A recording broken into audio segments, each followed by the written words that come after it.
Bonjour tout le monde, aujourd'hui nous allons parler de produits qui font le buzz sur les réseaux sociaux. Depuis quelques mois maintenant, on a l'habitude de voir émerger sur TikTok et sur Instagram des produits apparemment incroyables, on les voit passer partout sur les réseaux, on ne parle plus que de ces produits et je vais vous donner mon avis par rapport à ces produits que j'ai testés et vous dire si oui ou non, selon moi, mes goûts, mes besoins, mes attentes, etc. Si oui ou non, ces produits-là méritent le buzz qu'ils font, est-ce que vraiment ça vaut le coup d'investir ou est-ce que c'est vraiment juste du buzz pour du buzz, quoi, voilà. Et selon moi, il y a certains produits, effectivement, qui méritaient ce buzz et qui méritaient cette mise en lumière. Il y a d'autres produits, bon, ouais, pas forcément. Alors les produits qui ont vraiment été un échec pour moi, je les ai pas intégrés dans cette vidéo aujourd'hui. Par exemple le fond de teint poudre de chez L'Oréal, le Infaillible, je sais pas si vous vous en souvenez. Bon, vous savez ce que j'en pense. Ou le KVD Beauty, le fond de teint goût d'Apple.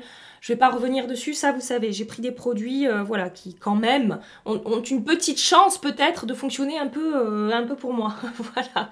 Donc écoutez, je vais me maquiller avec tout ça et vous parler un petit peu de tous ces produits. Je vais commencer par le maquillage des yeux. Alors je vous avoue que pour tout ce qui est ombre à paupières, j'ai pas trouvé énormément de produits qui ont fait le buzz. C'est surtout des techniques d'application que j'ai vues. Mais il y a quand même un produit que j'ai vu pas mal repasser dans les vidéos, donc c'est celui que j'ai sélectionné. Ce sont les Jumbo de chez NYX, des ombres à paupières crème sous forme de crayon comme ça. Ça fait longtemps que ça existe, hein, on n'est pas du tout sur de la nouveauté. Et ce que j'ai vu passer par rapport à ces produits, c'est que c'est hyper facile à utiliser, ça va vite, c'est très joli sur les yeux. Et alors moi, pour les avoir testés quelques fois, ces produits, je ne suis pas hyper emballée dans le sens où sur ma paupière, ça ne tient pas. C'est pour ça que vous me voyez appliquer une base en dessous, et même avec une base, je sais que ça va bouger dans la journée. Alors là, je vais maquiller mes yeux, je sais que je vais avoir un maquillage qui file tout au long de la journée. Qu'est-ce que je ferai pas pour vous, hein? Sur moi, vraiment, mais vraiment, ça ne tient pas. Je vais commencer par utiliser la teinte frappée. Je prends un pinceau double embout de chez It Cosmetics. En parlant des pinceaux It Cosmetics, mon code amélioré, c'est jusqu'au 6 mai, je vous en ai déjà parlé, je vous fais un petit rappel ici. Jusqu'au 6 mai, à partir de 80 € d'achat, vous avez moins de 30% sur tout le site, que ce soit les pinceaux ou les produits soins ou le maquillage. Donc si vous voulez vous faire plaisir ou faire plaisir à maman parce que c'est bientôt la fête des mères. Si vous recherchez par exemple d'excellents pinceaux pour appliquer les produits crème, vous pouvez regarder aussi It Cosmetics, hein. C'est définitivement les pinceaux que je vous recommande pour tout ce qui est produits liquides, crème et poudre aussi, ça marche très bien, hein. J'ai appliqué la teinte frappée, vous avez vu, dans mon coin externe et dans mon creux, je suis remontée. Après, ça s'estompe bien, ça se travaille bien. Ça c'est sûr, c'est facile à travailler. Alors j'ai vu récemment une technique qui a fait le buzz, encore une fois, sur les réseaux sociaux, avec un Jumbo de NYX comme ça. C'est la teinte blanche.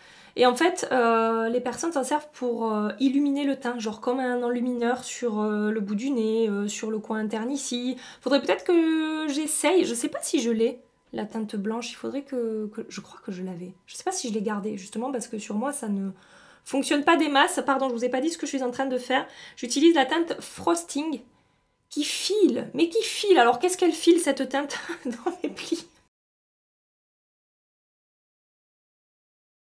Je vais le repréciser pour la 12 millième fois ici, mais ce n'est pas parce que ça ne fonctionne pas pour moi que ça ne fonctionne pas pour d'autres. Et si vous adorez les Jumbo de chez NYX, bah, je suis très contente pour vous que ça fonctionne pour vous. J'aurais aimé que ça fonctionne pour moi, vous comprenez? Hors caméra, j'ai appliqué du liner parce que ça c'est pareil. J'ai pas trouvé de produits qui ont vraiment fait le buzz de ce côté-là. Peut-être que je suis passée à côté du truc complètement, hein. Côté mascara, maintenant, un des derniers mascaras qui a vraiment fait le buzz sur les réseaux sociaux, c'est le MAC Stack de chez MAC. J'ai clairement été influencée, hein, par les réseaux sociaux pour cet achat. Quand j'ai vu les vidéos passer sur TikTok et Instagram, j'étais là, mais il faut absolument que je teste ce truc. Et pour le coup, bah, je rejoins complètement les avis que j'ai pu voir passer, les avis positifs que j'ai pu voir passer concernant ce mascara. Je l'adore, voilà, vous le savez. Depuis que je l'ai découvert, je l'utilise dans toutes mes vidéos. Il m'apporte énormément de volume, de longueur. Il me fait un effet fossile assez impactant. Je vous montre le avant-après avec ce mascara, que vous puissiez voir quand même l'impact que ça a sur mes cils et le rendu que ça va avoir. J'adore ce mascara. Regardez, je vous montre pour le Jumbo de chez NYX, sachant que j'ai appliqué ma base d'Anessa Myrix qui fait tenir quasiment... Enfin, ouais, je n'ai pas de problème de tenue quand j'utilise cette base. et ça file déjà dans mon creux de paupière. Je ne sais pas si vous le voyez. Produit suivant que j'ai énormément vu passer sur les réseaux sociaux. Celui-là, je l'avais acheté avant le buzz, mais on va en reparler un petit peu aujourd'hui. C'est la base de chez ELF, Poreless Petit Primer. C'est une base sous forme de pâte, comme ça, qui va lisser la peau, faire tenir le maquillage, préparer la peau en fait, faire une peau toute douce et prête à recevoir le maquillage et voilà, qui est censé vraiment flouter les pores. C'est une très bonne base sur ma peau. Ça fonctionne vraiment très bien. Et alors ce que j'ai pas mal vu ces derniers temps, parce que du coup pour préparer cette vidéo j'ai passé du temps sur TikTok et sur les Reels Instagram, ce que j'ai vu passer ces derniers temps c'est que les personnes qui utilisent cette base en appliquent 3 tonnes. Et moi je faisais pas ça. Moi vraiment j'en appliquais un petit peu sur les zones que je veux lisser, sur ma zone T là. Et apparemment d'en appliquer beaucoup et de bien presser comme ça sur la peau. Le rendu est encore plus incroyable avec cette base. Alors j'ai testé ça hier parce que je voulais bien préparer cette vidéo pour vous proposer un contenu de qualité. J'ai pas vu une énorme différence du fait d'en appliquer 3 tonnes. Voilà, alors peut-être que je fais mal les choses. Moi d'en appliquer un petit peu ou d'en appliquer 2 kilos, je vois pas de différence sur le lissage de mes pores. Mais sinon, mis à part ça, moi je comprends l'engouement autour de cette base qui est à tout petit prix, qui est un dupe de la base Tatcha qui coûte 2 reins. Elle floute un petit peu ma peau. Alors après, honnêtement, je trouve que la base Revlon pour lisser et flouter la peau mériterait plus de faire le buzz que cette base ELF. Mais ça reste une très bonne base qui en plus fixe le maquillage, en tout cas sur ma peau ça fixe très bien le maquillage. Conclusion concernant cette base, elle est très bien, elle a un très bon rapport qualité-prix, c'est un excellent dupe de la base Tatcha comme je vous ai dit. Je préfère quand même ma base Revlon qui va faire disparaître littéralement tous mes pores et ma texture de peau sur ma zone T ou là où j'applique la base. Le produit suivant, j'ai clairement été influencée par les réseaux sociaux pour cet achat. Je l'ai vu passer partout. C'est un produit qui va apporter un effet vraiment peau mouillée, glass skin avec beaucoup d'éclat. Beaucoup d'éclat, beaucoup de glow. C'est un produit à la fois make-up et à la fois soin. Il s'agit du Watermelon Glow Niacinamide Dew Drops de la marque Glow Recipe. Oui, je le dis à la française, vous pouvez vous moquer de moi. Ils appellent ça gouttelette de rosée, voilà. Et donc ça, vraiment, je l'ai vu passer, mais alors tellement de fois, sur TikTok surtout, un petit peu moins sur Instagram. Et ça se présente sous forme de gel, comme ça. Je l'applique pas sur ma zone T, moi, avec ma peau mixte. C'est clairement un produit que je vais appliquer sur les contours de mon visage. Et regardez cet effet mouillé, glass skin que ça va apporter à la peau. Et alors là, bon, le produit, vous allez me dire, bah oui Gabi, mais en même temps le produit il est encore mouillé sur ta peau. Non mais ça reste comme ça en fait. Même quand ça a séché, j'ai cet effet glass skin sur la peau. C'est très joli sur la peau. Franchement, c'est hyper agréable à utiliser. C'est vraiment un gel hydratant qui va booster l'éclat de la peau, qui va réveiller l'éclat de la peau. C'est pas du tout unifiant quoi, c'est complètement transparent au niveau du rendu. Et le maquillage s'applique très bien par-dessus, se fond très bien par-dessus. Maintenant, j'ai d'autres produits qui font très bien l'affaire. Il y a un produit sous forme de gouttes de Make Up Revolution, je sais plus comment il s'appelle. Je vous mets le visuel ici, c'est un produit que je vous ai déjà présenté qui a également un effet glass skin, effet peau mouillée comme ça. Est-ce que ça c'est mieux? Peut-être en termes de compo, oui, mais au niveau du rendu, j'ai exactement le même effet avec le produit Make Up Revolution qu'avec ce produit Glow Recipe. Voilà. Je passe maintenant au fond de teint. Alors il y a plein de fonds de teint, tellement de fonds de teint qui ont fait le buzz sur les réseaux sociaux. Celui que j'ai sélectionné aujourd'hui parce que c'est une de mes dernières découvertes préférées au niveau du teint. Et donc vous aurez compris, je valide complètement tout le buzz qu'il y a eu autour de ce produit parce que je le trouve très beau sur la peau. Le dernier fond de teint de Charlotte Tilbury, c'est le Charlotte's Beautiful Skin Foundation. Je mélange la teinte 5 neutre et la teinte Warm Show, c'est la teinte numéro 2. Je vous avais dit que je devais acheter la 4 et en fait elle est introuvable, la teinte 4N. Donc je me suis dit, bon bah je vais prendre un truc plus clair que ma peau, que je vais mélanger à celui qui est un petit peu trop foncé pour moi, comme ça, comme d'hab, je pourrais avoir la bonne teinte tout au long de l'année. Ce fond de teint, vraiment sur les réseaux sociaux, ça a été la folie quoi. On l'a vu passer partout. Alors c'est pas forcément les réseaux sociaux qui m'ont fait acheter ce fond de teint parce que dans tous les cas je pense que je l'aurais testé parce que j'avais énormément de demandes de votre part. Peut-être parce que vous le voyez passer partout aussi sur les réseaux sociaux. Mais ouais, il a fait beaucoup de bruit ce fond de teint. Je le trouve super beau sur la peau. Enfin vous le savez, je vous en ai beaucoup parlé. J'ai fait des classements de fond de teint, des dernières nouveautés que j'ai testées, etc. Et il était dans parmi les meilleurs quoi, que j'ai pu tester. Je trouve encore une fois, et j'ai l'impression que c'est une tendance en ce moment au niveau des produits que je teste, qui va apporter un petit peu comme un effet filtre sur la peau. Entre sa couvrance, sa lumière, la manière dont ils se font à la peau, le fait qu'ils soient complètement imperceptibles, mais quand même avec une jolie correction au niveau du teint. Ouais, je trouve qu'il est super super beau sur la peau quoi. Je passe maintenant à l'anti-cerne. Un des produits que j'ai vu le plus revenir dans les vidéos que j'ai pu voir, c'est l'anti-cerne de chez ELF. Il s'agit du Hydrating Camo Concealer Satin Finish que j'ai en teinte Medium Peach. Alors c'est une teinte un petit peu trop foncée pour moi, mais c'est un anti-cerne que je connais, que j'ai déjà testé plusieurs fois pour pouvoir vous faire des revues. Pour moi, c'est clairement un dupe du Shape Tape Ultra Creamy de chez Tarte. Alors là, ce que je vais faire, parce que justement la teinte est un petit peu trop foncée pour moi, c'est que justement je vais le mélanger un petit peu avec le Shape Tape Ultra Creamy de Tarte en teinte Light Sand. Encore une fois, je valide complètement ce que j'ai pu voir à son sujet sur les réseaux sociaux. C'est un excellent anti-cerne à tout petit prix qui fait vraiment l'affaire par rapport au Shape Tape de chez Tarte. Alors, si vous voulez un dupe du Shape Tape mat de chez Tarte, le Shape Tape version originale, vous avez le Camo Concealer classique, qui est beaucoup plus mat que celui-là. Et si vous recherchez un dupe du Shape Tape Ultra Creamy, vous avez celui de chez ELF qui se comporte super super bien sur mon contour de l'œil.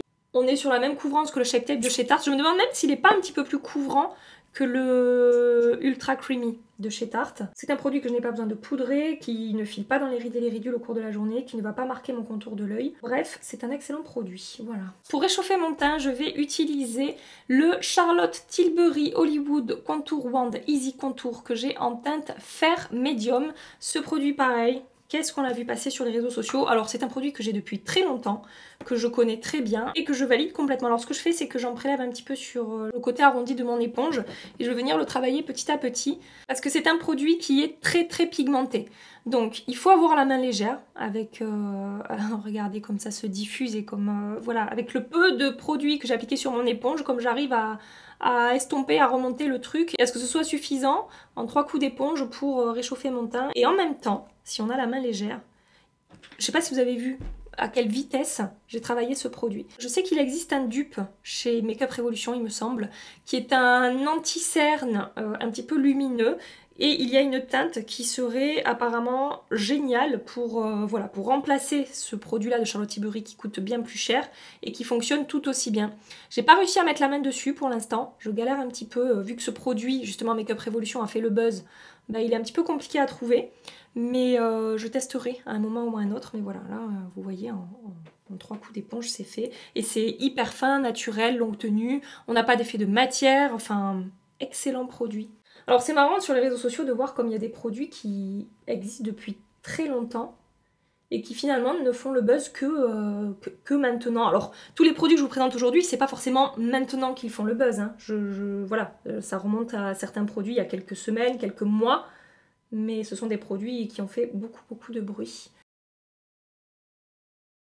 Catégorie blush, j'ai 2 options à vous proposer, donc je vais faire d'un côté une option et de l'autre côté une autre option. La première option, on est de nouveau chez Charlotte Tilbury, toujours dans la même gamme de produits. Il s'agit du Glow Gasm Beauty Light Wand Eye Blush que je vais utiliser aujourd'hui en teinte Pink Gasm. Ça fait également maintenant, je pense, 2-3 ans que j'ai ce produit dans ma collection. Je vous montre le swatch de la teinte Pink Gasm. Ce sont des produits que j'adore. Mais vraiment j'adore. Les Beauty Light Wand de Charlotte Tilbury, ça fait partie de mes blushs crème lumineux préférés. Alors ça fait longtemps que je vous en ai pas parlé, que vous les voyez pas passer dans mes vidéos parce que ce sont des produits qui existent depuis très longtemps et je vous en ai beaucoup parlé. Et voilà, si vous me suivez depuis un moment, vous savez que ce sont des produits que j'adore. Regardez-moi ça. C'est hyper lumineux. On a un fini très glowy avec ce blush, hein. C'est clairement un blush en lumineur. Là, je n'ai pas besoin d'appliquer d'enlumineur avec ce produit-là. Encore une fois, c'est hyper facile à travailler. Je ne sais pas si vous avez vu là en 3 coups de pinceau, c'est estompé, diffusé, sans effet de matière, sans démarcation, etc. Et le rendu est sublime sur la peau. De l'autre côté, je vais utiliser un autre blush, mais je vais également utiliser une astuce, une technique d'application que j'ai beaucoup vu passer encore une fois sur TikTok et sur Instagram. Donc je vais utiliser un blush Rare Beauty que je vais mélanger avec l'enlumineur Rare Beauty. Donc le blush que je vais utiliser, c'est le... Comment il s'appelle? Ce sont les Pinch Blush. C'est un fini Dewy, parce que vous avez fini mat et fini Dewy. Et c'est la teinte Encourage. C'est une des dernières teintes... C'est une des dernières teintes qui est sortie chez Rare Beauty et j'adore cette teinte. Et donc ce que j'ai vu faire énormément sur les réseaux sociaux, c'est mélanger l'enlumineur Rare Beauty que j'ai en teinte Mesmerize et apparemment de mélanger ces deux produits, ben, ça va vous apporter un fini lumineux, glowy, absolument magnifique. Pour l'appliquer, pinceau numéro 7 de It Cosmetics. Alors ça va pas être exactement la même teinte hein, que je vais avoir de l'autre côté. Là c'est la teinte Pink Gasm, mais il y a quand même un petit sous-ton pêche à l'intérieur. Alors que là, attendez, pigmentation intense. J'allais vous dire, alors que là avec le blush Rare Beauty, on est sur quelque chose de beaucoup plus rose. Voilà. Pour vous donner mon avis sur les blushs Rare Beauty, donc je vous ai dit, les versions mat, moi ça ne me réussit pas. Je les trouve pas faciles à travailler, trop pigmentées et tout. Il y a d'autres blushs que je préfère utiliser. Les versions lumineuses, les versions Dewy, j'aime bien. Après, j'ai pas eu de coup de cœur pour ces produits. Ça fonctionne. Ce sont des blushs que, voilà, si vous voulez craquer, j'ai envie de vous dire, allez-y, je pense que vous ne serez pas déçus. Et en plus, je sais qu'il y a beaucoup de monde, du coup, qui adore ces blushs. Hein, ils ont clairement fait le buzz. Mais moi, j'ai pas eu, je sais pas, j'ai pas été transcendée par ces blushs. Du côté Rare Beauty, ça va sécher un petit peu plus que du côté Charlotte Tilbury, où ça va laisser un aspect un petit peu plus crémeux sur la peau. Après, tout dépend de vos besoins, de votre type de peau, etc. Le fait que ce soit mélangé avec l'enlumineur, ça m'apporte une jolie lumière. Mais alors, sachez que c'est quand même beaucoup plus lumineux de ce côté-là que de ce côté-là. La lumière qui se dégage de ce blush, c'est la folie, quoi. Alors que là, c'est plus... Après, j'aurais pu mélanger plus d'enlumineur. Mais ça reste peut-être plus subtil et plus naturel en termes de lumière.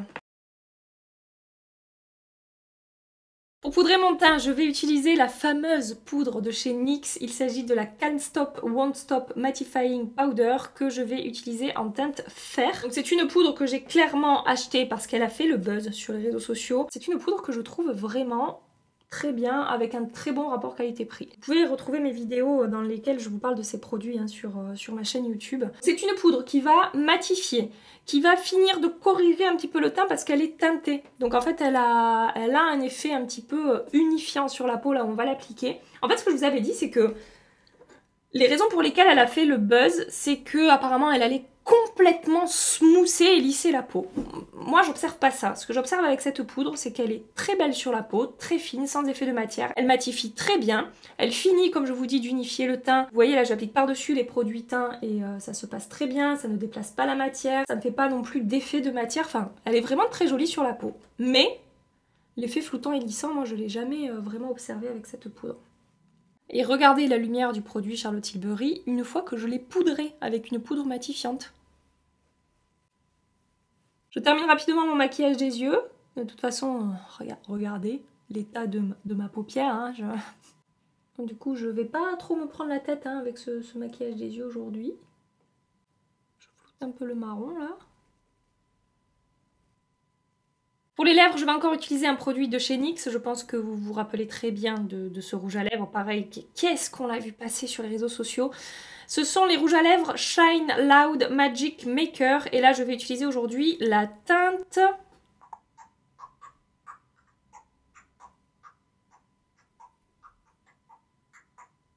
Je pense que Magic Maker, c'est le nom de la teinte. Donc pareil, produit que j'ai testé par rapport au buzz que ça a fait sur les réseaux sociaux. Que vous dire sur ces produits? Moi je suis pas hyper fan dans le sens où ça marque quand même pas mal mes lèvres. Alors attendez, je vais l'appliquer. Par contre cette teinte, elle est sublime, vraiment, j'adore cette teinte. J'ai appliqué le premier côté du rouge à lèvres qui est vraiment le produit avec les pigments qui va sécher complètement mat. C'est-à-dire que c'est complètement sans transfert. Et par-dessus on applique le côté gloss qui va du coup... apporter un rendu glossy aux lèvres. Merci Gabi pour ton intervention d'une grande qualité. Donc concernant ce produit, mon avis, c'est que je trouve qu'il n'est pas hyper flatteur sur les lèvres. Moi, ça a tendance à marquer tous les petits plis de mes lèvres. Maintenant, si vous recherchez un rouge à lèvres extrêmement longue tenue, le truc intransférable qui ne va pas bouger du matin jusqu'au soir, même quand vous mangez et tout, vous pouvez tenter ce truc. La tenue est absolument incroyable. Alors le gloss, il faut en réappliquer quelques fois dans la journée, ça reste pas sur les lèvres comme ça, cet effet lumineux. Mais l'encre que j'ai appliquée en dessous qui a séché, c'est la folie. Je sais pas si vous le verrez sur mes lèvres, ça marque un petit peu mes petits plis. Et pourtant j'ai appliqué une couche super fine. Donc voilà, c'est pas... De ce côté-là, c'est un petit peu dommage parce que pour la promesse longue tenue, on y est complètement. Moi, je vais m'arrêter là pour aujourd'hui, mais il y a un autre produit teint que j'avais, qui a fait un buzz de fou sur les réseaux, mais que j'ai donné à une copine, c'est le spray Hydro-Grip de chez Milk, que j'avais testé et j'avais pas été transcendée par ce spray. Je trouvais que par rapport à mon type de peau, c'était pas l'idéal. Pour des peaux sèches, anormales, oui, c'est un spray hydratant, fixant, qui va fondre les matières ensemble, etc. Mais si je me souviens bien, je brillais quand même assez rapidement avec ce spray, plus vite que sans avoir appliqué de spray, puisque c'était quand même assez... c'était biphasé, il me semble. Mais par rapport à mon type de peau et aux attentes que j'ai d'un spray de finition, ça correspondait pas à ce que j'aime. Donc je l'ai donné à une copine qui a la peau sèche et qui l'adore pour fondre les matières ensemble et tout. Je vous montre le rendu du make-up de plus près. Concernant le maquillage du teint, l'effet final global de ce make-up, je trouve ça super joli. C'est hyper fondu. Je n'ai aucun effet de matière, c'est vraiment très joli sur la peau, j'adore cette lumière, enfin ces produits Charlotte Tilbury, ouais vraiment définitivement je préfère ce côté que ce côté. Bref, le rendu sur le teint est vraiment très joli. J'ai porté ce maquillage hier toute la journée, j'ai dû faire 2 bonnes retouches sébum au cours de la journée par rapport aux produits que j'ai associés ensemble aujourd'hui, mais le rendu est vraiment très joli. Bon, sur les yeux, est-ce que j'ai besoin de vous... dire les ombres à paupières. Je sais pas ce que je vais faire, si je vais appliquer quelque chose par-dessus ou pas là pour tenir la journée. Je reviendrai pas ce soir parce que je ne pourrai pas revenir, je suis pas chez moi ce soir, mais je vous ai donné à mon avis concernant ces produits, ce sont des produits que j'ai testés, je vous ai dit concernant la tenue, etc. Voilà pour cette vidéo sur ces produits qui ont fait le buzz sur les réseaux sociaux, est-ce que je valide ou pas? Si le concept vous a plu, dites-le moi en commentaire parce qu'il y a d'autres produits hein, que j'ai sous la main, que j'aurais pu utiliser aujourd'hui, comme par exemple ces blushs là de chez Dior ou d'autres fonds de teint, ou voilà, il y a d'autres produits que j'ai pu voir passer. Je ne pouvais pas tout utiliser aujourd'hui sur mon visage, je n'ai qu'un visage. Mais si ça vous a plu, je peux refaire ça d'ici quelques semaines avec d'autres produits. Je vous laisse ici pour aujourd'hui. Si vous avez aimé cette vidéo, vous pouvez la liker avant de partir. Si vous voulez continuer les aventures avec nous, abonnez-vous avant de nous quitter. Et en attendant ma prochaine vidéo, je suis en train de perdre ma voix et j'ai mal à la gorge depuis 2 jours. Ça pue les amis. J'espère que je vais pas retomber malade encore. Mais je crois que oui, je crois qu'en fait je suis dans le déni, mais je suis déjà malade en fait. Bref, en attendant ma prochaine vidéo, je vous fais des milliards et des milliards de bisous. Moi, prenez soin de vous et à très bientôt. Bye bye.